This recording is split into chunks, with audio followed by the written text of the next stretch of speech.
did with my other phone. Hopefully y'all can hear me.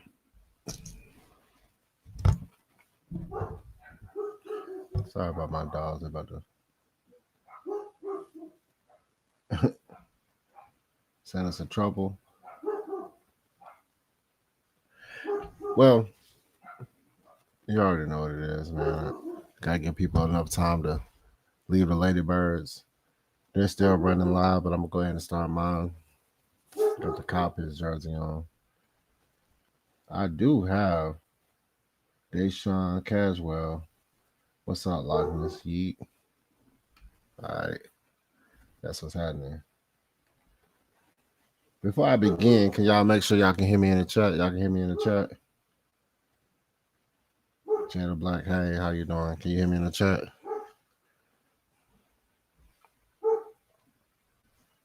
GA Texas boy, what's happening? Or Gax boy, what's happening?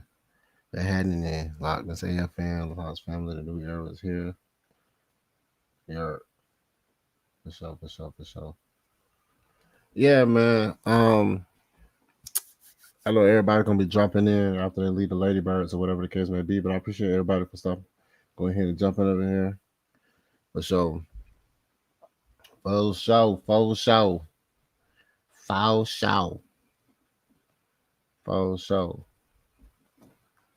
So let me go ahead and give a shout out to everybody before I begin. I'm gonna give a shout out to everybody that's in here. Shout out to this Caswell was here. Caswell was here. Jada, Gats. What's that? Kaz. Super. I was gonna say, is that Contra? Oh, is that Cantra? Because I was at Super Contra. I was like, hey man, that Contra was dope. But yeah, I appreciate everybody for stopping by. Let's go ahead and stepping up in here. So we're gonna go ahead and get this thing started, man. I don't want to wait. I don't want to wait for people, man. Like I said, this is what Let's Talk About It Tuesdays. Let's talk about it.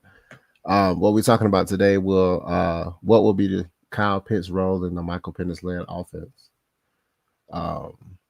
Pretty much, I had this inkling that I feel like a lot of people are on the fence about our unicorn. A lot of cool. Yeah. Super Country. Yeah. I was about to say, yeah. Super Country. I was like, Country was that. I don't know why they just don't. They won't remake that game. But instead of it being from the side, or you laying down when you're shooting up, won't they actually make a game when it's two players? You can have the computer with you, or you could be two people and actually play through that game. That game was dope. I don't know. Or you can create your own person to be on the, the battlefield with the two people from Country. I don't know, man. They need to remake that. But but this is your boy, the Lochness from the Lochness Podcast. You can follow me at the Lochness Podcast on YouTube. That is the Lochness Podcast on YouTube. It looks exactly like that. Well, exactly like that. You know what I'm saying? Go to that, subscribe. If you haven't subscribed, even if you subscribe to AFN, just go on my individual page and subscribe, hit the notification bell, thumbs up, leave a comment, share it, so I can go ahead and get my, videos through the algorithm of YouTube so it can get in the hands of more Falcons fans. And those who don't know about Atlanta Falcon Nation, GSN, it'll also help us grow our channel and it'll help me grow my channel. Like I said, if I get to 250 subs, like I said, I don't know how I'm gonna do it. How I normally do it, I look away, scroll up and down, and then pick somebody, and then that'll be the person that wins something. I won't even look. You know what I'm saying? So to be fair, you know what I'm saying? So give me the 250, I can probably get you something signed by the Atlanta Falcons players, current or old players, or I might just give up something that I have. I did have some people win before that was on my show, and like the last show they had said they got the cool. Like I say, I send the stuff out. You know what I'm talking about? So I can't give up my Michael Vick helmet. Signed Michael Vick helmet. That ain't y'all had to get me to 1,000 plus. I can't give up my Michael Vick signed helmet. But I do got some other stuff. I got like a lot of a couple of footballs. I can't give up my Grady Jarrett jersey. Can't give up the Bijan signed jersey. I mean, it's like I said, but I got some stuff. And then I can get some stuff this year. Willing to give it to you guys for those that are supporting me. But like I say, today's topic, man, I just honestly feel like I wanted to talk about my boy Picks. It's a hot topic. It's a loaded topic. A lot of people are on the fence, I believe, about Kyle Pitts. But I feel like I think I said it last my last show. I was gonna talk about Pitts this show, so that's what we're gonna do. But before we start, oh,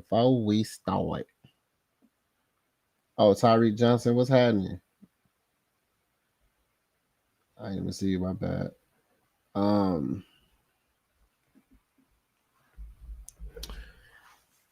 But yeah, so let's talk about this first. And it ain't even spelled right. That's crazy. Hold on, let's fix that. Let's fix Julio's name. Sorry, Julio. Sorry, Julio. Julio. But Julio Jones retirement.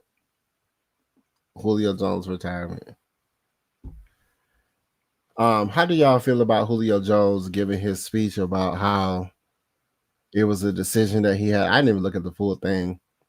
But I seen like the clips of him talking about how he, it was a hard decision for him. He liked to thank his family, his team, How do y'all feel about Julio Jones' retirement before we get started? I just want to talk about that first. Because a lot of people was like, why they're not hitting up Julio Jones? You don't think like Julio Jones would have been a good like, I wouldn't say number. Julio Jones, Kyle Pitts, Drake London, Bijan Robinson, Michael Penix with the line that we have. I would have liked to see that. I don't know about y'all, but I would have loved to see. I would have loved to see Julio Jones one more time. And I feel like I think when people leave the Atlanta Falcons, they leave the Atlanta Falcons with a disgruntled mindset. Like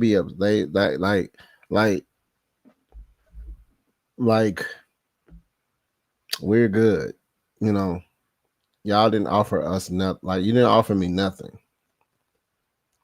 And I think we don't have a winning culture to pretty much nurture these high caliber players to a point. We just utilize them and and then they get ran into the ground to a point where they just want to leave. And then when they leave, they're not leaving on a thank you Falcons. You know what I'm saying? They're leaving on some, man. I remember when I was looking at, was it First Take? Was it on First Take with Skip Shannon or whatever? And he took a phone call with Julio Jones talking about he up out of there. It was like that. It was like the dude who never really talked. It's just that we talk about it. We don't know what they talk about on the back end of those conversations because we're the fandom. We don't be in the office and sitting behind these closed doors, but obviously they still rubbed this guy the wrong way because I didn't hear this. This man even mention the Falcons?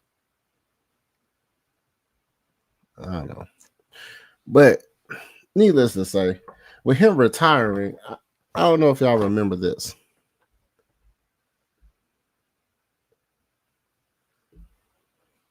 I had got this just because I like Julio Jones.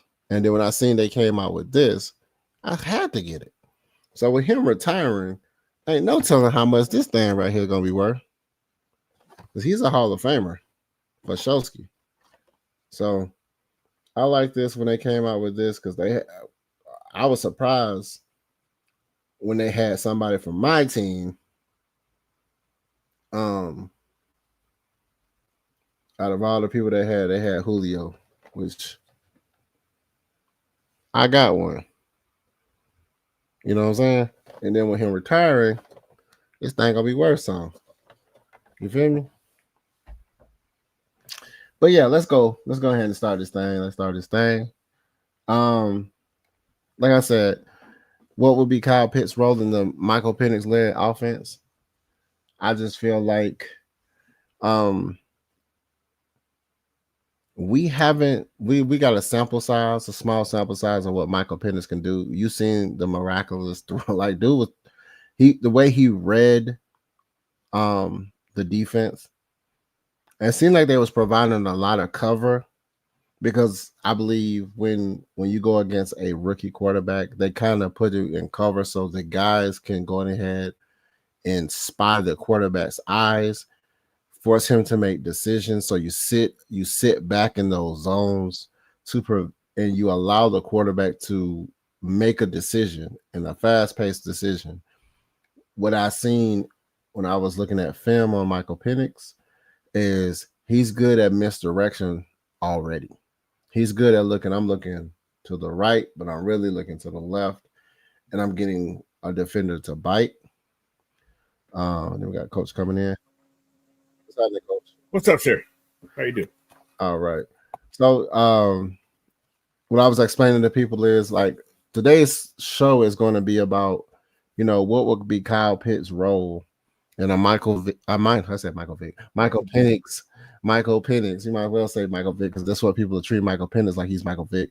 Michael Penix led offense. And I was explaining to everyone that how Michael Penix has already proven that he can read defenses when they're in their coverages, like in those zones. Mm-hmm. I was explaining to people how when you do a zone, you basically you sit in the pocket or you sit back in your zone and you're spying the quarterback and seeing what decision they're going to make. So I've seen the film on Michael Penix where he looked right when he's actually looking left, and he'll get like a defender to bite, and he'll make those thread the needle throws. Like so I'm giving people an idea of what we've seen in the 3 games that we've seen Michael Penix, where 2 of his interceptions were they wasn't his interceptions. He literally just tossed the ball. Like when Kyle Pitts grabbed the ball and just slung it to the dude, I've never he didn't sling the ball. To his defense, the DB pulled his arm and enjoyed the ball. And it slipped and it flung up in the air. Yeah. Okay. It was a great defensive play. Everybody gonna say it's Kyle's fault, but it was a great defensive play. So I'll have to look back at that to verify that. But then if you're correct, then good defensive play. But right then, but being where it looked, being in the stadium in the game, it was so fast. I was just like, what was that? But regardless of what's up, Lee? What's up? Kyle. He said Saints own y'all. Saints own us. Man, this dude he's special here. Black and gold, black and white. See, he used to get DX in the show. I can tell you we're not black and white, we're black and red, but get it right though. It's okay. Oh yeah, and red. Okay, cool. I'm glad you got it. Regardless of what,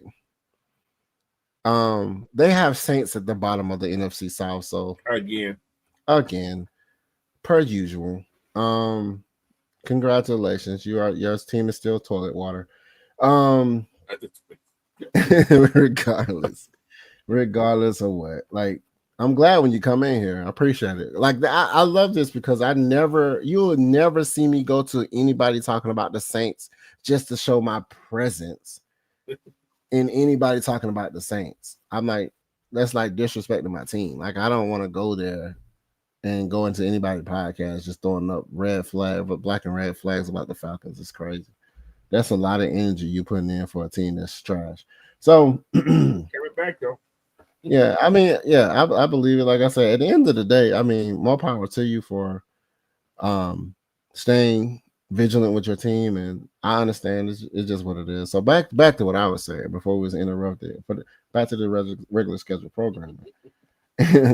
Pitts is not a sit in the soft spot of the defense and pick up yet. Well, I wanted to address this first. I want to address this mindset first. And I'm gonna move this one up just because I feel like it's one of the most important things. Being on the fence about Kyle Pitts. Do we trade Kyle Pitts or make him a premier option on our offense? What you think, Coach? No, you don't trade him this year because the quarterback wants him here. Mm-hmm. The quarterback knows the strength of what Kyle Pitts can bring to this team. Like I said, I'm from Washington, so I've seen Penix play at Washington. Penix had a tight end at Washington that didn't get a lot of what's going, but he was always there. He was always that guy that Penix can depend on when he was in trouble. And why can't Kyle be that same person? Everybody want Kyle to put these hellacious numbers, but we got 2 wide receivers that are 1,000-yard receivers. Mm-hmm. Don't expect your tight end to get no 1,000 yards. He's a tight end still, people. I understand he has that mantra of being that, what they call him, the unicorn. The unicorn. He didn't give himself that name. Everybody else gave him that name because he had a great year in college that year. He had decent college career, but he had one great year in college. Yeah. He was, like I said, he was a matchup nightmare. Yeah, he was a nightmare in college. In college, yeah, because that's when you bigger than everybody else and faster than everybody else, you're going to look good. But then when you go to the NFL where everybody's fast, everybody's good, everybody's big, pause that. But, you know, but you got, and people, a lot of the things, this, I want to give y'all a perspective. Y'all need to understand, Kyle Pitts came to the Falcons when we didn't have no receivers, bro. He was the only person. So that's why he looked like he was going to have Eric Dickerson. He was going to have those stupid numbers because we didn't have nobody. We would have had a Julio. Hey, man, I talked about, okay, before I continue, I did talk about Julio Jones' retirement. We're going to go back up there since you came in. I'm going to go back up. I already talked about him already. I'm good. I just want to say this. I just want to say, do you feel like he still got something disgruntled about the Falcons? Mm-hmm. Mm-hmm. What you think it is? What do you think? I just want to know. I think his gruntle is? Yeah, his grievances with the Falcons. They didn't beg and plead him getting more money to stay. Okay. So yeah, that's what I talked about too. I said before you came in, I talked about not just Julio Jones, but they don't build around these people and they wear these people down to a point when we don't even have a sustaining winning product. They just be like, hey man, pay me my money then. Pay me my money then. And then they be like, nah, we ain't paying you. We can restructure you. And he's like, why am I restructuring for a losing team? So I think that's what they really pretty much do. And then I alluded to the fact that I had this coach when they retired him. I was like, oh yeah, this thing about to be worse. Oh yeah. I think I got one of them too. Yeah. Yeah, I think I got one of those. Yeah, that thing. Like 25 of those little things. Yeah, you might have to keep the Julio Jones one, bro. Yeah, Hall of Fame one day. Yeah, you're right. Oh yeah, you don't need to keep that one, bro. That thing might be. If I can get that man to sign it, oh Lord. But yeah. But at the end of the day, man, he said Matt Ryan showed us what kind of tight end Kyle Pitts can be in his rookie year, it has been nothing to do with blocking in the run game. With you saying that, you just said something to me that a lot of people don't understand either. This dude, he's just now learning to block. He didn't have to worry about blocking. He was an offensive threat. Not in college, he did. Yeah. So it's something, and he's probably like, man, I ain't come here, I ain't come here to block. He looking like I'm here to catch the ball and run down the field, which he does. And I'm gonna get into that too. But look at your Hall of Fame tight ends. What they always do. They was all good blockers. They was always good blockers. That's why I feel like he just need to go sit down with some people. I think they need to have him go sit with some people that did they position, like a Tony G. Go sit with Tony G and do some type of training or something with Tony G, not with Kelsey, because what Kelsey did in the Super Bowl was disgusting. But go with George Kittle or something. Like Kittle was like number one guy, like, or McBride, or what's his name? That dude from Arizona. Yeah, go with him. Like, figure out, like, have these off season, go sit, try to fight, go work on your game. Like, that's the thing. Go ahead. Thing about Kyle is what, 6'6", 265. Tight ends, today's tight ends are thin. They're still thin now. They're not those tight ends of the past that are considered blocking tight end type people. Yeah, they know Tony Tony G or no Jimmy Graham. Yeah, exactly. People like that. They're not those guys anymore. Because Rob Gronkowski was stupid, bro. It was like it was weird. Like, he was like big as crap, but he was like quick and athletic. It was crazy. So he got to find those zones too. But that's Kyle's problem. Kyle don't know how to find those zones, so he hasn't learned that yet. But again, he had the greatest quarterback to teach him that either. Yeah, and then like Stephen B, you correct, like said, hey, Pitts had like 6 different quarterbacks, and then when they force fed him the ball, he got hurt messing around with double Eminem. He got hurt messing around with Eminem, so I ain't gonna say his name, but he threw it in the middle of the field, caught it, took a hit, and ever since then, Spencer he said Rattler is just great value. Desmond Ridder got out of here with that trash. Desmond Ridder just didn't have a team, man. Don't talk about Desmond Ridder. I like Desmond Ridder. We didn't build around him. I don't know what they call him FedEx now. So I don't know what FedEx was doing. Oh yeah, I heard that. Who the hell they talk about FedEx? I heard the same thing. Yeah, they call him FedEx. They don't even say his real name. They just say FedEx. So he wasn't preparing for these games. Y'all gotta understand, like, it shows up when the coaches are not prepared. But you know what the funny thing about that is, the players are on the field to do said job. There's no way you not gonna understand, hey, run down the field, get open and catch the ball. We used to do that in like when we was young. Hey, run 10 yards, turn around, get open. You know what I'm saying? So these guys are millionaires. Sometimes I feel like they're a little diva-esque. Like they still are a little diva. And Julio Jones, he wasn't a diva to me. He was just somebody that wanted to get paid, and then at the end he was. Though. And then at the end he turned into. But hey, man, I want my bread, bro. I'm up out of here. All on national television. I'm out of there, bro. I'm like, dang, bro, I ain't never heard this man talk. People in their ear. That's something. Had the wrong people in his ear. Yeah, that's crazy. So I feel like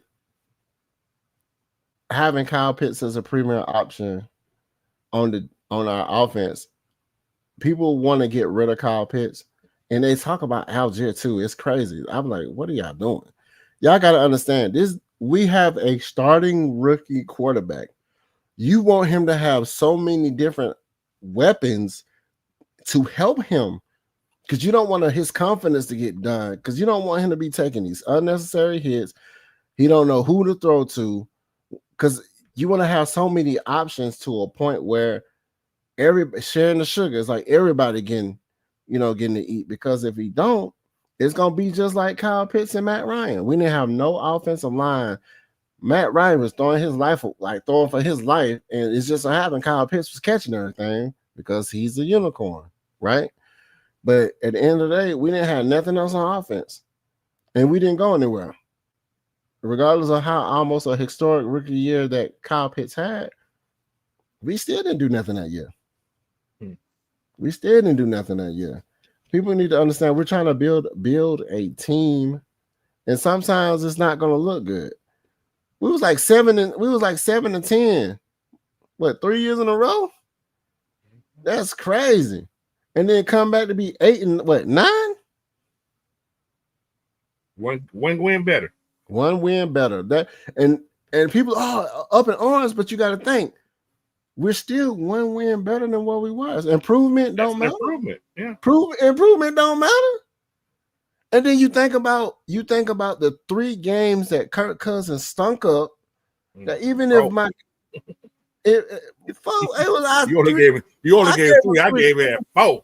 I gave him 3. One, I don't know, man. Look, I gave him the first initial one, and then the other 3 I give the games to Raheem, because you should have just pulled my guy out. You should have made that decision like, hey man, we go. And I know it can be like, hey, you don't know he didn't pull him out. He probably didn't pull him out because they were probably like, hey man, we don't gave him all this money, he finna play. You don't know what nobody said. But at the end of the day, man, hey, he said, bro, shut up. Use that top 10 pick. They gonna mess it up too. They gonna probably gonna try to go draft a coach or something. Saints. They ain't gonna try to go draft a head coach or something. They gonna try to draft somebody. They get rid of the head coach if they'll win. They just brought a new head coach down there. I know they got rid of the dude who didn't. It wasn't him. It wasn't on him that they lost. But I was just like, bro, y'all silly. Oh, it was. That boy not the head coach either. Yeah, some people don't be. He like Arthur Smith, great coordinators. Okay. Yeah. Chicago defense gonna be much better this year with that man there. I hate to say that, but that defense will be much better with Dennis Allen in Chicago. That bad woman dropped the. You got. Hold on. Yeah, you can just get it to him because I have to move a lot of stuff around. I got it. I said to him. Yeah, just send it to him, but it's kind of hard when I'm already in this Chrome. The Chrome be moving stuff around. I ain't got time for that. But I thought you said in that crown. I thought what? that crown, what I'm saying? I be moving stuff around. I can't move the crown. Yeah, but yeah, like once we get Kyle Pitts, like, and another thing I want to talk about was Kyle Pitts' stats. Kyle Pitts was like, he's number 1 in like 16 yards per, like, he's like number 1 guy when it comes to certain things. He was like number 10 or 12 out of all tight ends. Or for yards per catch? Yeah, yards per catch.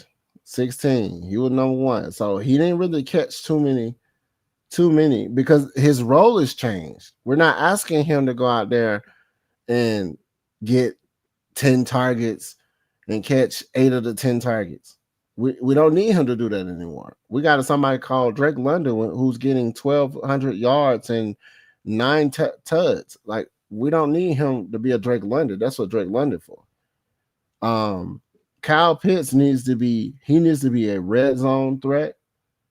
And he needs to be someone. He'll catch like two stupid catches and then you won't see him again. And it's not that they're not trying to get him the ball. I looked at the film. It's just that they're double teaming him to a point where having multiple threats on the weapons on the field is going to help Michael Penix, because then they're not going to know what to do. And then you're going to get those one-on-one matchups, and then we'll see a Kyle Pitt flourishing, because, and you already know how Drake London flourishes with the one-on-one matchups. I remember when we drafted Drake London, people were like, why we draft him? I was like, nah, that was my choice. I was like, we finna draft Drake London. And most people were like, nah, dude, we're not finna get that guy. And but Drake London has become a dog, bro. But and I think when it came to Kyle Pitts, I don't think he was relishing in his role that he was given. And then I think also the quarterback who was throwing to him, because we had got a glimpse of them in the workouts and the OTAs and all on the field and stuff. They were talking. The media psych everybody out. The media psych everybody. Media psych everybody. Get y'all drinking the Kool-Aid on what they got going on. Look at them. Look at what he thought about. He might show one catch. Look at him. Oh, that connection. They got connection. Everybody see they got a connection. And then when you seen Kirk Cousins out there, he ain't throwing about a Kyle Pitts really at all. He throwing into, Mooney. He started the season out throwing to him a little bit more. But then everybody kind of was like, okay, we already know who we need to double team. But like you said, he doesn't find those seams and those pockets and the zones and sit behind and find a little path behind the zones so he can get those open catches. But so do you franchise tag him? I'm gonna ask you that question, Coach. Do you franchise tag Kyle Pitts? Woo. Yeah. Do you be like, hey man, if you go out next year and you do your thing, but we'll pay you? Do you do that? Or yes. You be like, we all seen it in the NFL. When these guys put in their 50 option, they have a great season. Mm-hmm. All the guys I've seen who put on their 50 option have had a great season. That's from any team, all the teams I've seen in the NFL. There's only I'm gonna say 98% of those guys have great seasons. Maybe 2% just sucks anyway. So I'm saying Kyle's gonna have a great season this year. What would be what would his stats be for him to have a great season? What would you say? 6 touchdowns. That's a great season for me. Kyle Pitts. 6 touchdowns. The yardage don't matter. Yardage don't matter. 700 plus.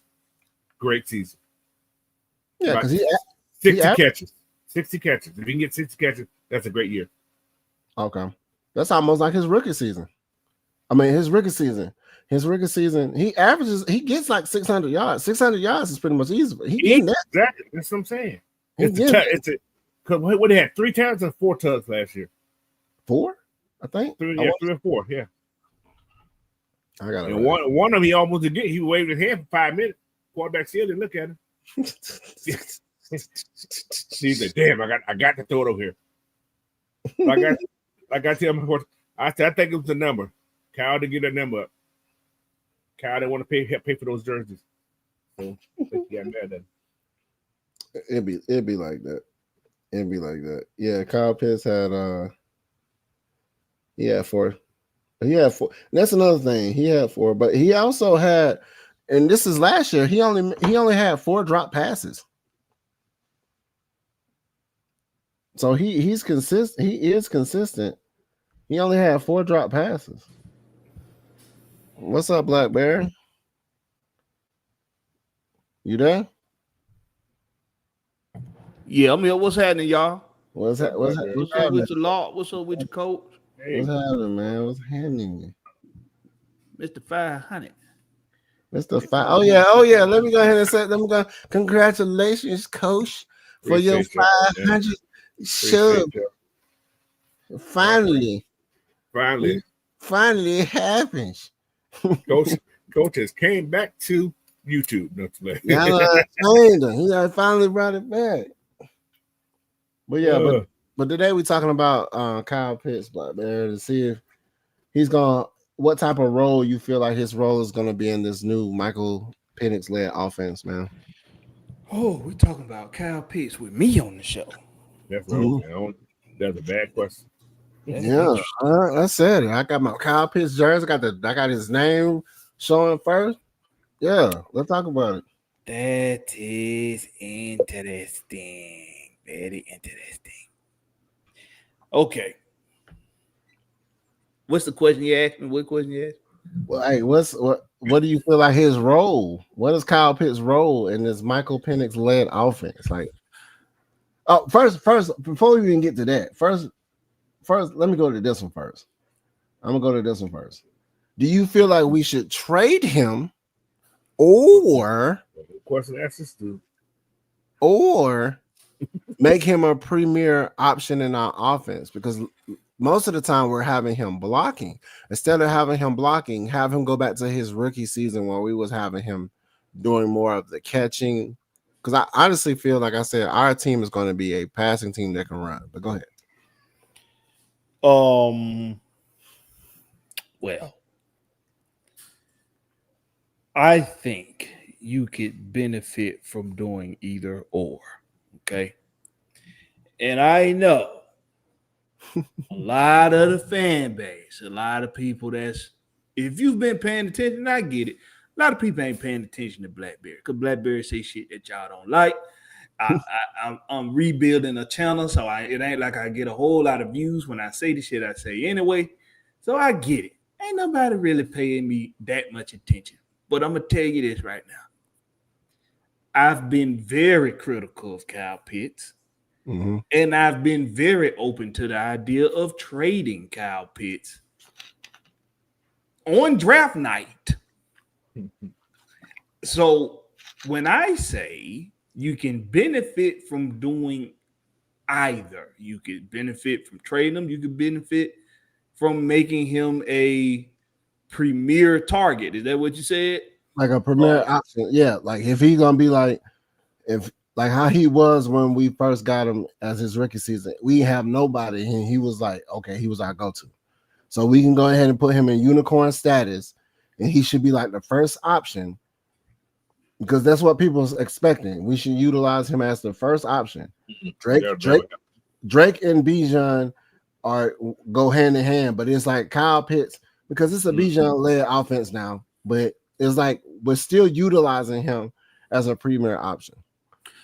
The interesting thing is this, and as I was about to say, we can benefit from him being a premier option as well. But the interesting thing is his best yards season-wise was his rookie year, but he only had one touchdown. He had more touchdowns every year after that, even the following year when he got hurt early in the season. He had 2 touchdowns already in that season. So when the ones that like to come after me when I talk about trading Kyle Pitts, listen, first of all, I don't feel like I got to explain my damn self. But it don't come from a place of ill will. I don't got no ill will. I feel like Kyle Pitts can be a beneficial asset to this football team, whether that's on the team or being used as a bargaining chip for the team. The offense, either way, is still the rook on the board.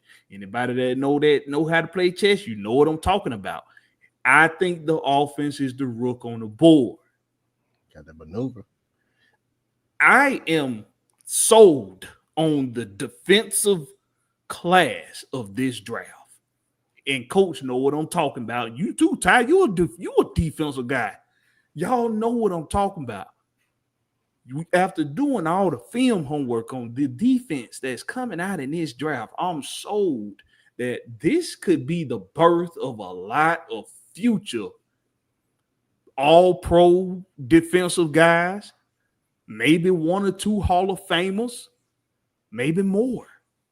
This defense is stacked in this class in 2025. When I say you could use Kyle Pitts as a bargaining chip, it's because I'm telling you that the pieces you could get in the first, second, or third round of this draft on the defensive side of the ball could catapult you into contention status on the defensive side of the ball with the offense that you already currently have, with the special teams group that you currently have. If everybody's not sold on going all in on this draft solely because you don't like Raheem Morris. Look, does anybody know that Coach, you probably know this. Remember when Steve Young went to the San Francisco 49ers? From the Tampa Bay here. Yeah. What was the coach name for San Francisco? That was that Callahan? Bill Walsh. Was No, San Francisco? Bill Walsh. Bill Walsh. Remember when they was talking about firing Walsh?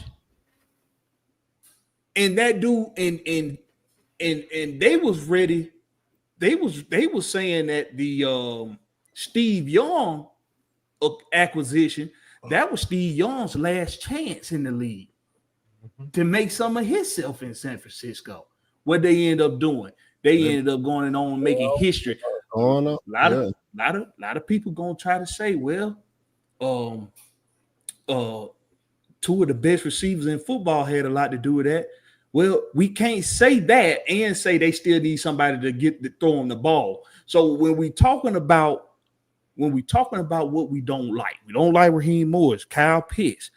A lot of us don't like Kyle Pitts. I'm not in that group. I don't mind Kyle Pitts. I don't care enough about Kyle Pitts not to like him. But I do think that even without him, if you use him as a bargaining chip to stack the defensive side of the ball, trade up in this. Matter of fact, stay at 15 and trade Kyle Pitts to get back in the first. A lot of people thinking, Blackberry, you sound fucking crazy. If you telling me that you don't think you can still have a dynamic offense without Kyle Pitts, I'm calling you delusional. Yeah, I would agree on that because I don't think they looked at even his production. It reminds me, not even just cut you off, but it reminds me of it was certain games, my guy was not even, he was non-existent, and they were still rocking and rolling. Right. So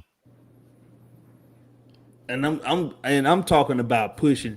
I'm talking about pocket movers. I'm talking about pocket disruptors. I'm talking about impact players in the middle. Harmon and Nolan. What's the dude name? Nolan? Walter Nolan. Walter Nolan. I'm talking about Kendall Grant.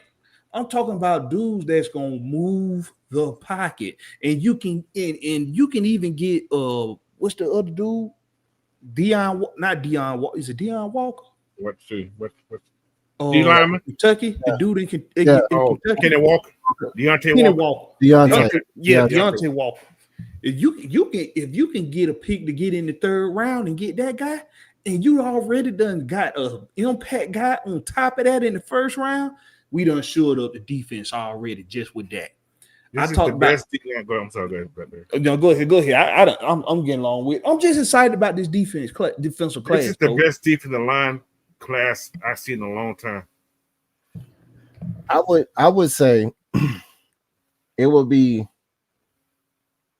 borderline almost crazy for the organization. Not even about just trading up Kyle Pitts, but it would be crazy for them to not capitalize on something that we've been held in high regards of not having. They always talked about our pass rush. They always talked about we have nobody that can get to the ball. We was the worst. We was ranked number 31 on getting pressure.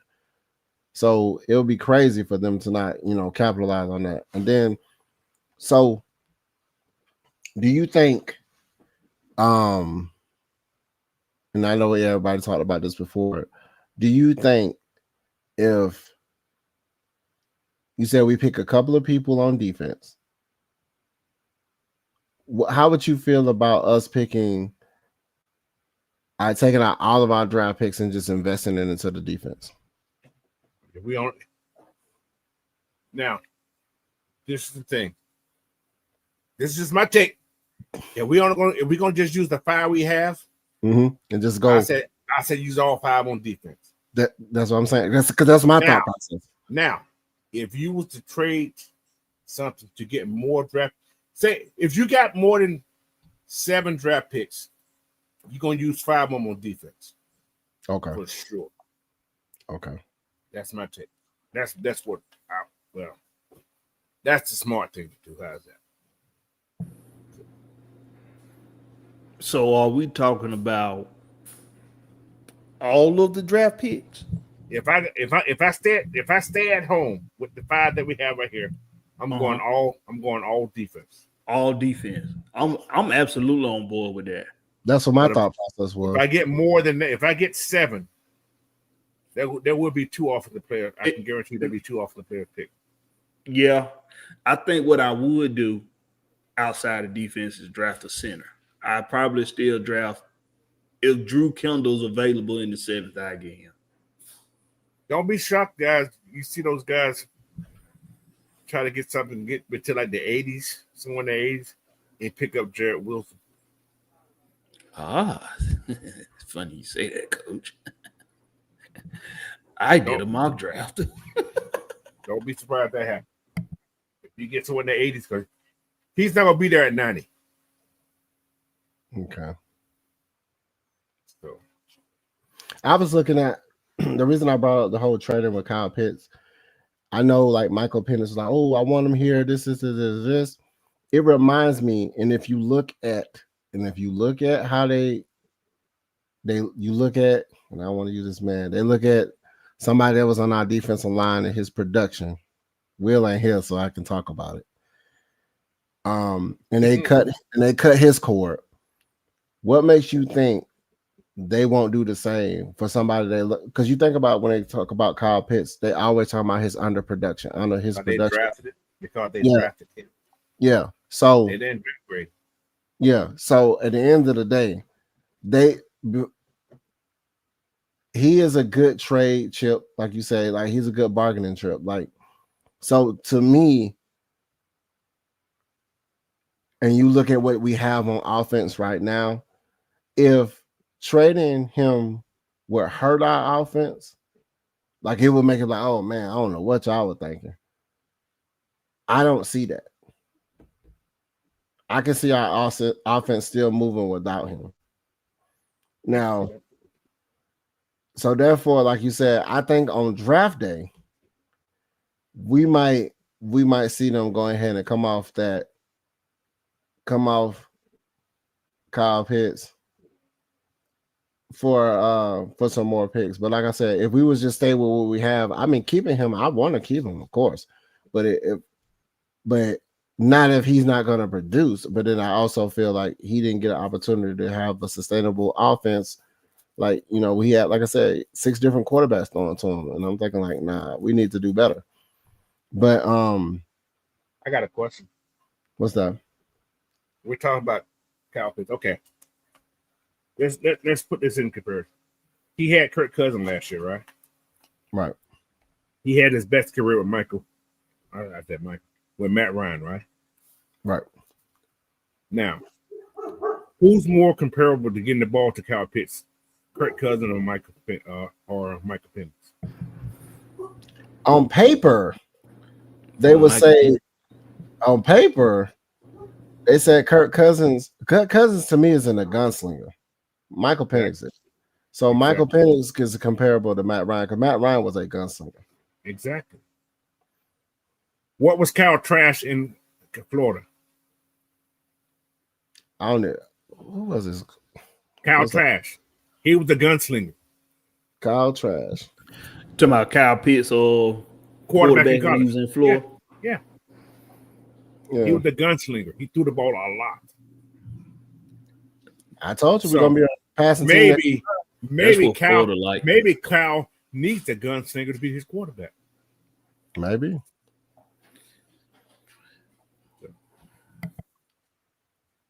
I wouldn't trade Kyle Pitts only because fifth year option. Just because of that. He's playing on that, yeah. You trade him, you get that money back, however. But yeah. Who's more valuable? Kyle Pitts or Tyler Algier? I have to go with Tyler, bro. He's more valuable than Kyle? Yeah. I think, and I say that. And a reason why. Give me a reason why. A reason why. Bijan can't run every down. We need a dynamic duel between power and elusiveness. They have that 1-2 punch. I just need the offense or the coaches to understand that let Algier run when it's Algier type of situations, and let Bijan run when it's Bijan, because sometimes they get it mixed up. I get you. However, a running back comes a dime a dozen.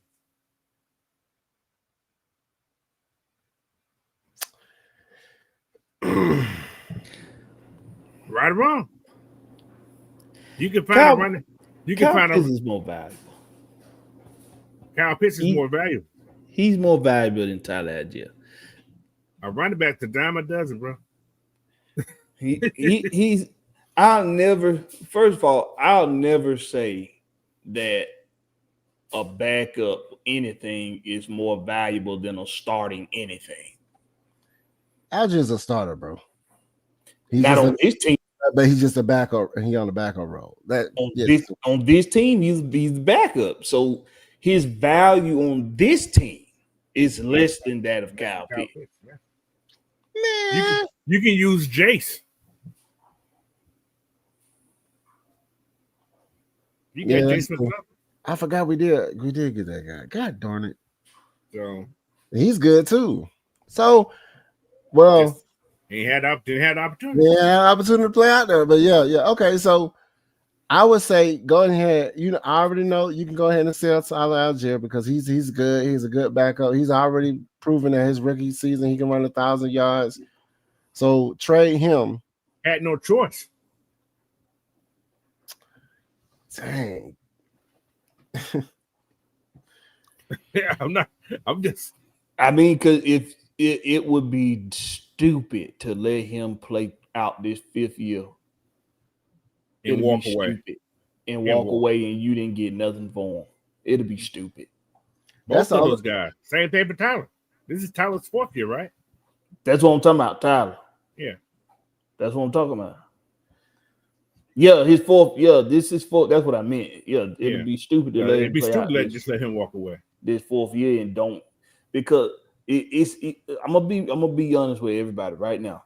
Everybody wants to think that this relationship that we see from afar between Kyle Pitts and Michael Penix is enough to say that, well, Kyle Pitts ain't going nowhere because him and Michael Penix hanging out a lot.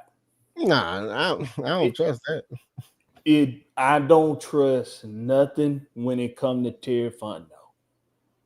I don't trust nothing. Terry will talk the draws off a stripper. Oh, free of charge. This guy has a way of getting people to buy into his shit. If he tell Michael Penix, hey, bro, you new in the game, it's gonna be plenty of guys you can develop chemistry with. We can get we just got that boy out of Houston who was looking a whole lot like a Kyle Pitts type tight end before he got hurt. That's true. And got lost in the fold in Houston when Houston thought that they could just go buy up talent and put themselves back in the contention status in Stroud's 2nd season. So listen, if you can get more for Kyle Pitts, for Tyler Algier, to make the team even better, people need to stop with this. You're not doing forward thinking when you just settle in. Well, him and Pitts, they got chemistry. You're not forward thinking. If we know this offense is good without Michael Penix, and we know this defense still need work done to it, and you, coach, we done the extensive homework looking into this defense in this class. We know what you can get out of it. We know what you can get. Yeah. I'm trying my best to share screen, but it ain't letting me. Yeah. I guess because I ain't important enough. That's the reason why I said I would take all of our 5 picks. I would take all of our picks, and like I said, we just stayed at 5. I said I just overhaul everything in defense, bro. Mm-hmm. I might as well. I mean, one is cheap talent, and then you get the best on the board. Oh shit, yeah. I put it up there for you. Can you see it, Ty? I see it. No, I can't see nothing. Here it is. Hold on a second. Okay, I got you. Abdul Carter at number 2. Now, Number 1. He picked him at number 1. Number 1. What did you give up for that? A house and a home. it's right there. It's right there. Look at what I did. You traded 20. He traded Kirk Cousins, first round pick next year. Second round Pick next year. Then a 27, he got first and second, I think. In 27. Okay, I'll just tell you what it is. So we traded Kirk Cousins to Tennessee, and we gave them a 2026 second, meaning we still got our first in 2026. We gave them 2027 first and second. Now the thinking behind this is by 2027, anything can happen between now and 2027 if you really want to get back in the first round. Anything can happen. Mm-hmm. But that's how you can get number 1. I've been trying to encourage everybody, go pull up the Tennessee I can't talk. Go pull up the Tennessee Titan coverages. Go pull up what the reporters that cover the Tennessee Titans are saying. Tennessee Titan Tribune? Oh, yeah. The Tribunes. They are not they being real close to the vest, but you're not hearing a whole lot about them drafting a quarterback. You're not hearing a whole lot about them drafting at number 1 at all, really. They're not sold on being young at the quarterback position in Tennessee. They're not. No, they started already. They're not. They not sold on that. They might want a veteran guy. I just did this tonight after Miss Pam did her. Okay. I'm about to say this looks just like her. She picked a couple of people that. Okay. I just did this tonight. Now see, the next trade I did, I traded back with Denver and got 3 extra picks in this draft. A lot of picks. Oh yeah, that's a good draft though. But yeah. You know what? The whole thing about that, the reason I'm saying the problem this year, as I think about more and more now, is the money. How much money are you? When you get rid of some of those people, yeah, you're gonna create money. That's most definitely. Mm-hmm. But the less picks you have in the first round, the less money you got to spend. Exactly. So I'm thinking about the future. You see what I'm saying? But you're gonna need, if you got 2 first round picks this year, you're gonna need $8 million just for this year. You're gonna already been then freed up. You freeing that money. You trading the 15. You getting out of the top 15. You trading out of the top 15. You traded Kyle Pitts. You traded Algier. Kirk Cousins. Kirk Cousins. So you got the money to pay you done saved the money to pay this draft class. And if you think about it, now you're not really concerned about 2026 draft class. Look how young you are if you do something like this. And then think about who you might not have to pay that's currently here next year. With all this young uber defensive talent. Yeah. No, Onyemata, he'll probably go. In a perfect situation, Abdul Carter, Mike Green, and Derek Harmon, all 3 of them turn out to be exactly what we think they're gonna be, which is impact guys, plug and play guys. Mm-hmm. In a perfect world, they plug and play, they stay healthy. We feel like we struck gold with that, right? In a perfect world. In 2026, you might be thinking about trading that first round pick in that draft. Mm-hmm. So you still got options that couple of years down the road for the people I see. And listen to this, Coach. Mm-hmm. We done talked about how that 2016 team is the perfect example of what you want to try to accomplish in first and second year guys' career on both sides of the ball. This is the perfect scenario for that. You don't lose much. People thinking you losing a lot.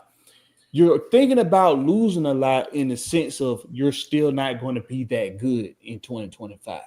I think If it's you're the fandom, it's the name, it's the Pitt's name, like who he is and how the media hyped him up.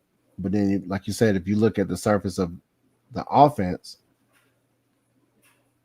even if we didn't have a Kyle Pitts, it wouldn't look different. Even if we didn't have an Algier, because it's clearly Bijan Mustard on everything. So they put that shit on everything. They put that on everything. They put that on. I mean, you're right.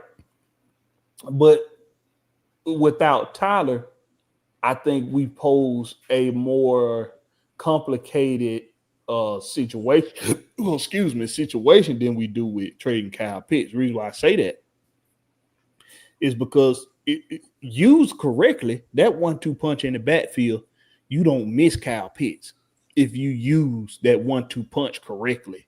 That's what I'm thinking. Like, you use it right. You don't miss it that much. Yeah, they didn't use Tyler and Bijan. Some situation I felt like it should have been Tyler, and then having them both on the field at the same time.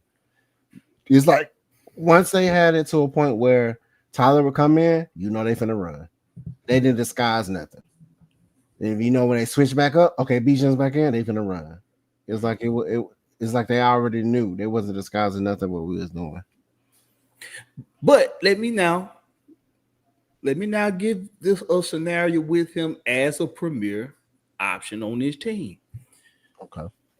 It's very clear that Michael Penix got the kind of power on with an arm that it's otherworldly. Got otherworldly power in that arm. Man. Okay. The way he zipped that some bitch in there on that 4th and long in that Washington game, it was effortless and it was precise. And that helps a guy like Kyle Pitts, who, whether people want to agree to it or not, he struggled a little bit on being consistent with his effort. He struggled a little bit with his effort. Okay. Making plays like that with him is going to do nothing but boost his confidence. And he going to go out there and once he finally put the ability with the upstairs part, with the mental part, once he put the ability with the mindset, he going to be unstoppable. And when you got a Michael Penix that's going to be delivering the ball with an arm like that, we ain't scared of how fast somebody can get down the field now. Where everybody want to talk about comparing. See, we've been comparing Matt Ryan to Michael Penix. Well, he got a Michael Vick type arm on him. With more accuracy. And with more accuracy, I want people to think about Deshaun Jackson. Deshaun Jackson used to scat down the field so goddamn fast the camera couldn't keep up with him a lot of the damn times. And Vick was able to put it in front of him. Michael Penix can do the same thing for Kyle Pitts, who ain't even as fast as Deshaun Jackson. But if you go get a burner like Jalen Noel in the draft, 4.29, what he ran 4.39. What he ran a 4.39. He ran a 4.39. You're faster than me. Yeah, absolutely. Faster than me too, surprisingly. Because I'm pretty fast for a big boy. I'm telling you, it's the premier aspect of it. I can see Kyle Pitts being a true star in this offense with Michael Penix. I can see it. I still traded some bitch though.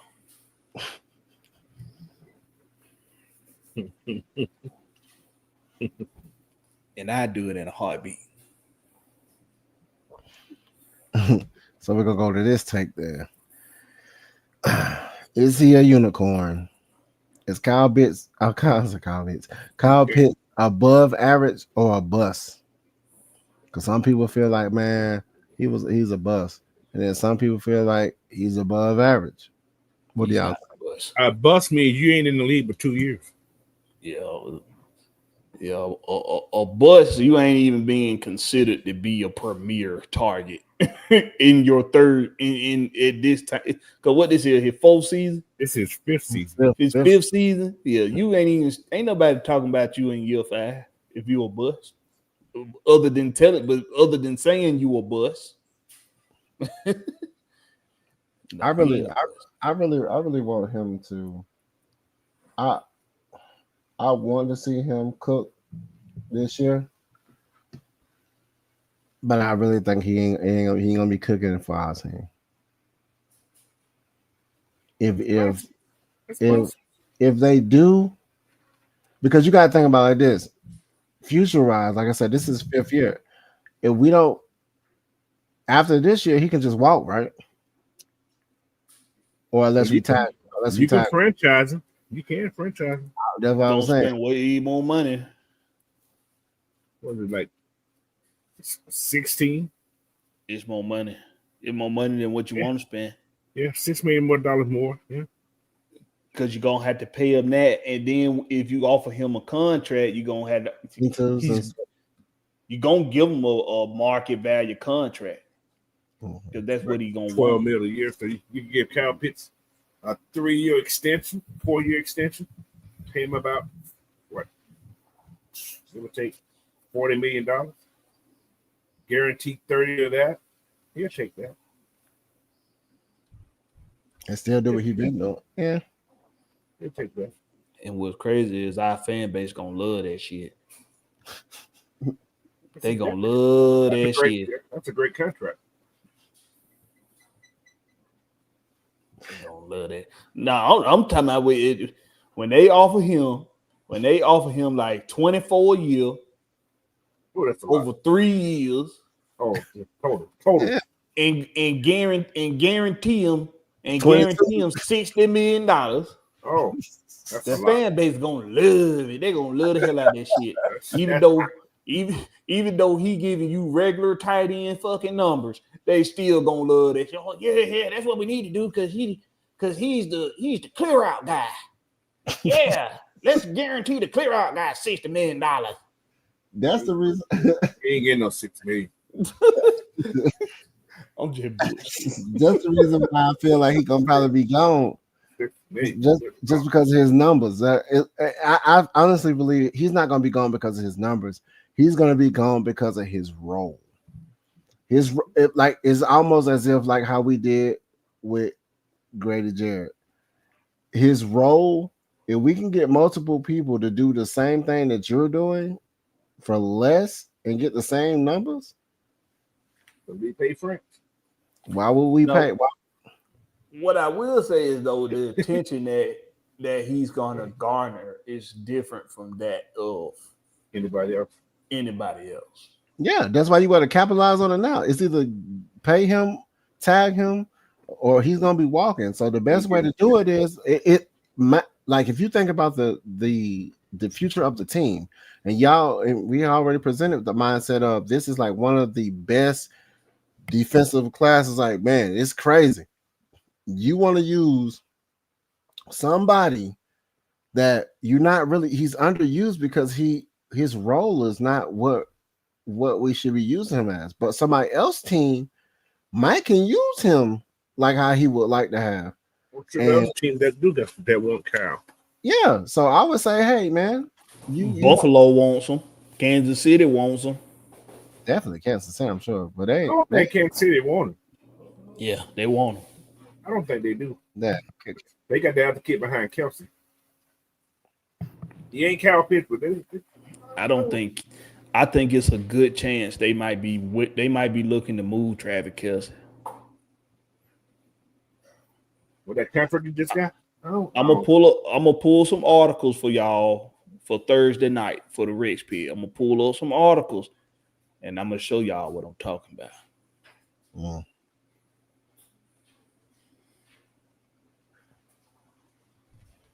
That's crazy. We got this draft in the month, right? What day is it? 24. 24? What is it, 24 through 26? Yeah, and I got like tickets to the draft. Well, they always give me tickets to the draft party because I'm with the Nest, so I'll be in the building. Too many people for me. I'll be on here. Then Friday night I'll be on Coach and Team. Get ready to see them get an Abdul Carter. Y'all know he's falling. Y'all know he's falling, right? He ain't gonna fall to 15. He ain't gonna fall past 3. Oh, he's gonna drop because they talk about he may have surgery. What about he say he not? No, he already said he not gonna have the surgery. No, the last what's called report I just checked out early in the week or was not that what day? Saturday or Sunday. They talk about because that leg ain't healed like it ain't responding like it's supposed to be responding. So it may require surgery. What about that's a pump fake so he can get on a better team. Yeah, big facts. What about Mike Green? Did he have like some allegations or something? Yeah. No, he's never had allegations. He's never been pulled over by the police. Police have never brought him in. Yeah, but he had two situations where a woman said that he was sexually assaulting them. But she didn't say it to the police officer. And it's two different women though. Yeah. At 2 different times in his life. Back in Virginia, right? Yeah, Virginia. Yeah. Sometimes when there's smoke, there's fire, people. So he might be dropping because of that too. He's going top 10 guy. He has a I hate to say this. He has a what's called video. Your boy clown. He had a video like a clown he had. So yeah, I'm just saying. People see videos, they go crazy, bro. What he had? He had one of them booty videos. What booty video? No, what? When he shows out, and they're like, "Oh, now like a video like they got him. What is he talking about? One of them booty videos. I don't know about. Hey, that's between him and that girl that said he did something to her. So yeah. He in a parade pulling girls' shirts down like old boy from the Cowboys. That skyrocketed his stock. That video, it skyrocketed his stock. Oh, that's what worries me. Is he nostalgia? No, the kid played though. That was Marshall though. That was Marshall. That's true, but that was his last year. Just like Khalil Mack at Buffalo, we can say the same thing. Playing against Ivy League schools. Yeah. I mean, you're gonna make your stock be good when you on your last year, right? He played good against Harvard when they got. He played good against Columbia when they only got a basketball team. Ivy League school. I'm just saying. Nobody knew Khalil was gonna be that way either. He did okay at Virginia. When that year he was at Virginia, he was okay. Well, I don't think it's a bad idea to take him. Oh man, I don't know if I take him over Derrick Harmon. See, stay tuned. Well, we ain't gonna do the show. I gotta wait Big Gat come back and do the show. I got something planned. It's gonna be fun.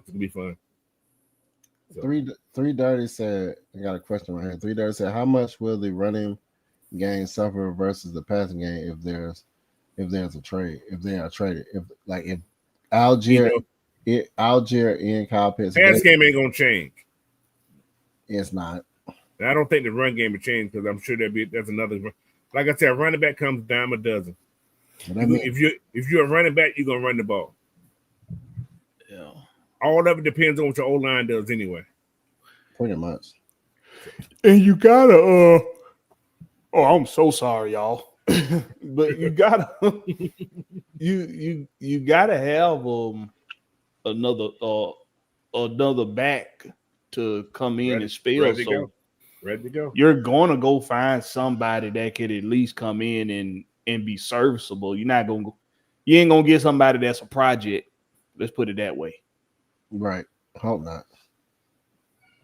And then you got other people that are already on the team. That's a great point you just made, Blackberry. I'm sorry. Was Tyler Algier a project when he came in?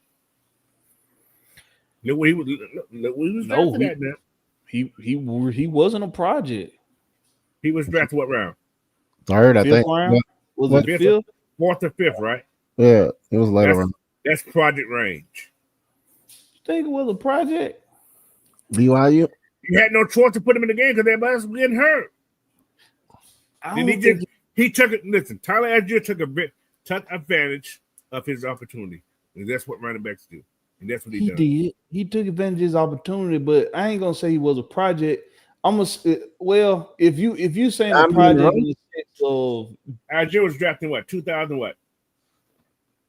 3, I think. 2003, right? No, not 2003. 2003. What? 22? 2001. 22. He was drafted with Kyle Pitts? This is 4th year though. So it'd be 22, yeah. 22. Yeah. Let me see. No, 21. Let me see. Because this is 4th season. Yeah, so it'd be 25 this year, 4th season. 21, 22, 22, 23, 24, 20. Oh, okay. Yeah. You try to confuse me. Stop that, man. I'm like, hold on. Am I going wrong? Okay. These are your Falcons running back that year. You had Cordero, right? Huntley. And Huntley. Those are your two main guys. They yeah. And they already had experience too. Right. He was the rookie. Yeah, exactly. So when I think about projects, I think about guys who you gonna plug in to play, but you know they still got development that you trying to experiment with.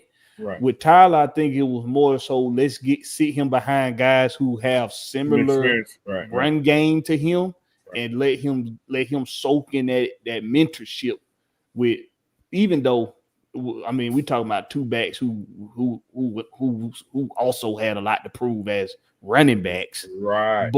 But they had experience in the game a little bit. Like Huntley, he was that get it out the mud guy, and Cordell, and he was the bell cow. The bell cow, the quintessential bell cow. So I don't think he was a project. Well, he was the only one that's drafted that year. See, think about this. They had 21. They had Mike Davis. We know what happened there. Cordero took over. Remember, Cordero took over that year. Yeah, that was a shit show. And you had Quadri Olsen, who was also with that group. So the next year, they brought in Algier. They drafted Algier. Right. Was a great draft. Was a great pickup for the Falcons. But they also had Caleb Huntley, who that same year, who should have made the team also. But he got hurt. 21, but he got hurt. So he came back stronger the next year, and that's when they got Cordero. Cordero was going to be the starter because Mike Davis sucked. But Cordero got hurt. You know what I'm saying? You were add juice. Yeah. Well, he did suck. That boy was terrible. You say he had the biggest legs in the world and couldn't run tiptoeing through that thing. He had no ankles, man. He had no ankles. All leg, no ankles. Got more leg than he got ankles.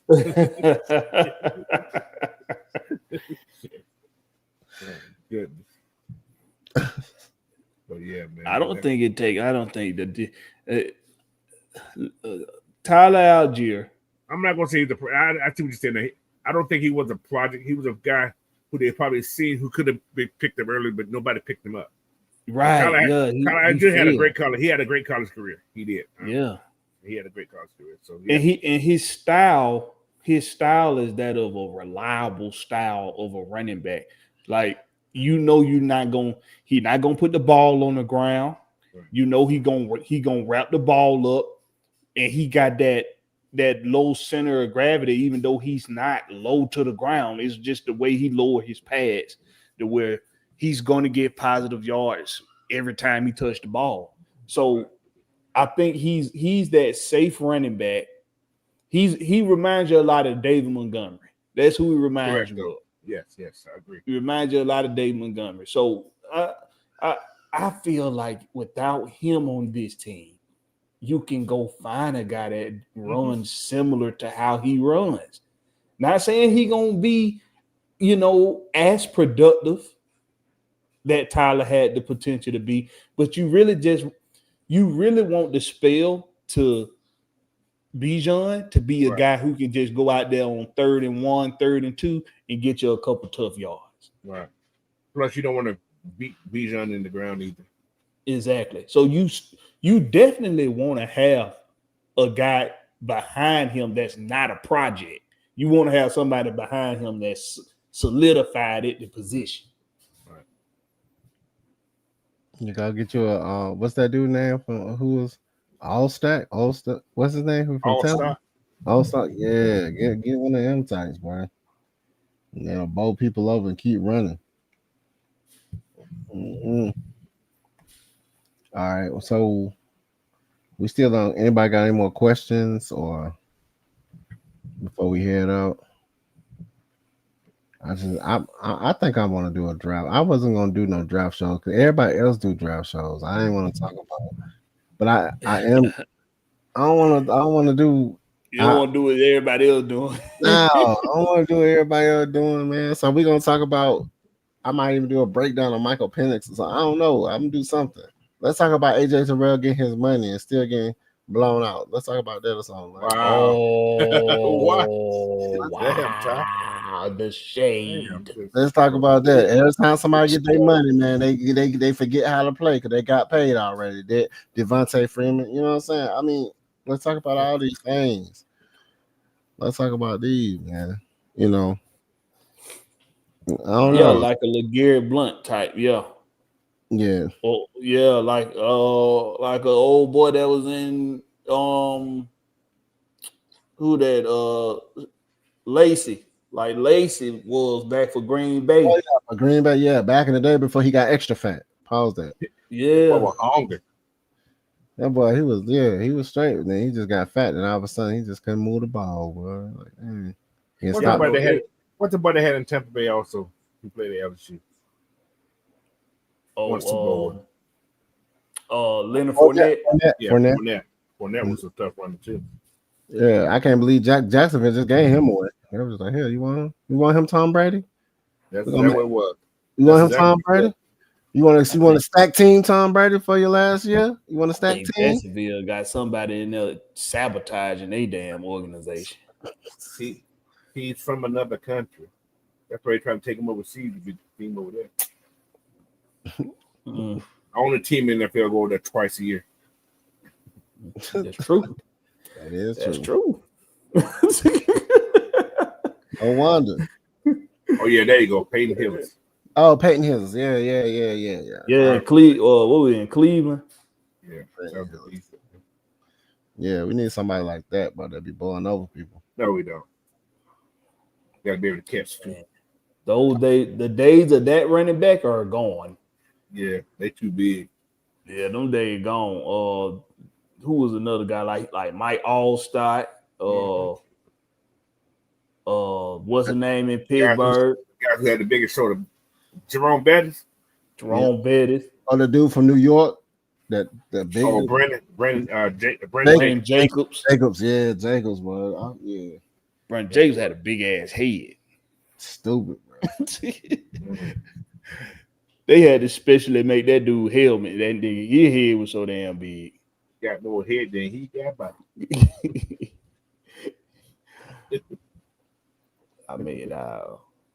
Yeah, on this late night tip though, I'm gonna tell you like this, Ty. On this late night tip, I'm gonna tell you like this. If when we do shows at this hour, okay. When we do shows at this hour, sometimes the dream pixies gonna start. They're gonna start floating around my eyelids. What? And I'm gonna start expressing how I really feel about shit right here. It is 11 o'clock. It's nostalgia. He said, tell us how you feel about Greater Jared. Oh Lord. Oh man. Will was blessing hard. You know one thing about Will, but he is not gonna move off of his position for nothing. Nothing. You could murder his takes with evidence. He ain't gonna care. He gonna stand on it. You gotta give it to him. He gonna stand on it. Oh, who the hoe? What?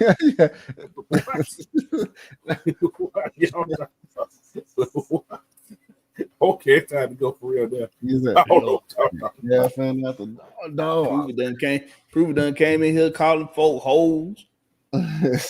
Or what that who? That's an owl in front. That's an owl in front, ain't it? Who? Is that an owl? I don't know. I don't know what the hell that is. They're like some drums. Yeah, those some drums. Yeah. I don't know what that is. I can't. Go ahead. Let them know what you got going on, Coach. Where they can find you at, Mr. 500. Your new name right now. Coach James, man. Y'all can find me on Friday night. I'll be back Friday night. Saturday morning, I'll be back there too. So yeah, I'll put stuff. I'm gonna put the what I'm gonna be doing in the chat. Well, on the site probably Thursday night. So you know what I'm doing Friday. So all right. What going on with Christy? All right. If you can see Christy, if you see that jacket she's wearing, that's a home team fits exclusive bomber jacket right there that Christy has on. Forgive me because I'm slow motion right now because we closing this out. I'm finna go night. The website is still being rebuilt. I got professional hands on it. I got out my own way, trying to be hard headed, doing DIY on the damn website. Nah, man, pay I did good. I think I did a hell of a job with the website for somebody that's not tech savvy. I did a hell of a job, but it needed professional hands on it. And I'm gonna have all new products. I done rebranded the brand. I got a new logo. We going big in 2025 in the BlackBerry brand. That's no C, just a K, by the way. And if you haven't done so already, get your asses over there to the home team with BlackBerry and hit the subscribe button. Hit the like button on the videos, all that good stuff. Leave your comments, notification bell, whoop-de-doop, whoop-de-whoop. And stay tuned for the website to drop soon. This your boy BlackBerry. Catch me on the flip side, home team. All right, take us on out, Ty. All right, man. This is he gonna snore to be even me snoring. All right, this is the Lochness, man. The Lochness on the Lochness Podcast. You can follow me on the Lochness Podcast. You know, I appreciate everybody for stopping by. Same old, man. Nothing different. I got some stuff I'm working on. I don't want to talk about it until I'm finished with it. But once I do finish what I'm doing, then I'm gonna go ahead and present it. I'm gonna go world premiere of it so everybody can get a taste of what your boy been doing. But I do appreciate everybody for stopping by, Coach, everybody in the chat. Blackberry, of course. And shit, hey, till next time, man. I might even do a show tomorrow if we ain't got nothing. I want to do like I probably start trying to do like shows like every day, bro. I want to do a show every day, but I gotta have just push that lot. content out. Even if it's 5 minutes of content, push it out. 5-10 minutes. You just want to say something for a quick 5-10 minutes. Push that shit out. You see what I've been doing reruns. Yeah, I probably do. I might so stupid. I might do. I want to do a draft video, but I'm not gonna talk about the defense. I'm gonna talk about. I might do special teams or something. I don't know. I want to do something different, man. I don't want to. Let's talk about a kicker. We gonna kicker? We got one. We hired a kicker. We got the German guy. Oh, we did. Oh, okay. I said from one of them Euro leagues. His name is Lenny. Lenny got plenty of legs. Oh man. Oh, that. Pause. Some pause. Pause. Now, besides that, hey. Until next time, man. I appreciate everybody, man. Anybody that's on the replay, just go ahead, replay this, subscribe, notification Make bell. sure you share it out too. Share those it out. like buttons too. Hey, Mr. 500 told us how to get them likes up. I'm trying to get the 500 with Mr. 500 out here. You know, so yes, sir. So the more content, the better, for sure. So I'm gonna just start just talking like, hey guys, Julio Jones just retired.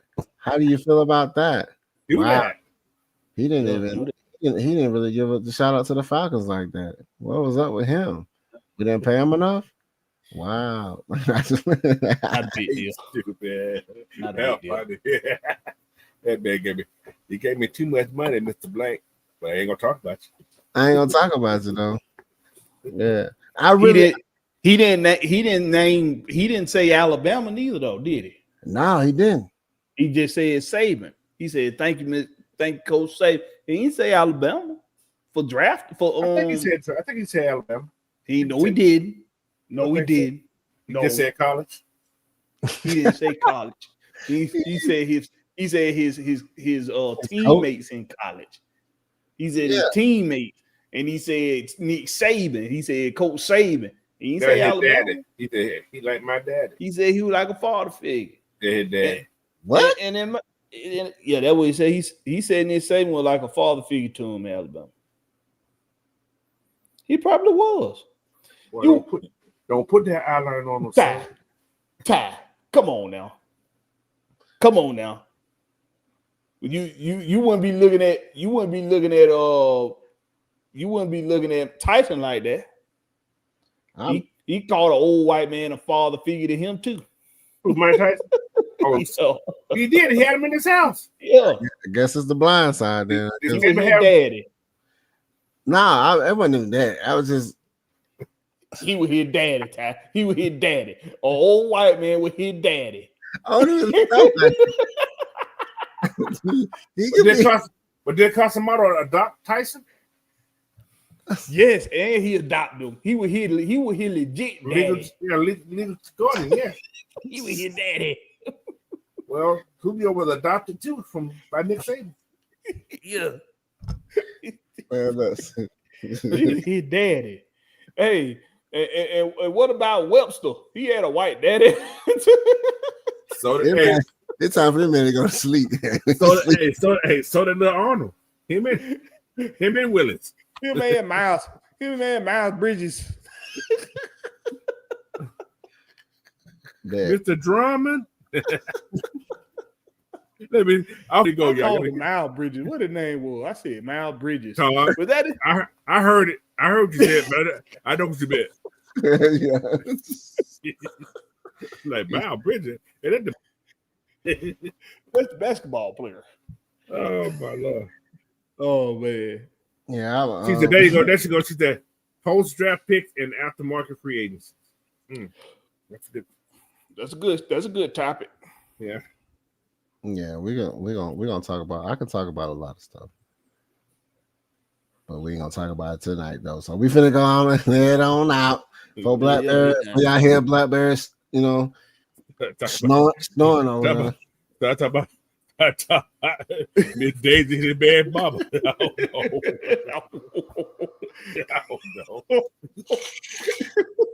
I didn't know I had you. Oh shit. Oh, All right, y'all, man. I Peace. appreciate everybody. Let's talk Peace, about y'all. this guy's crazy. But, I gotta get out of here before they say something.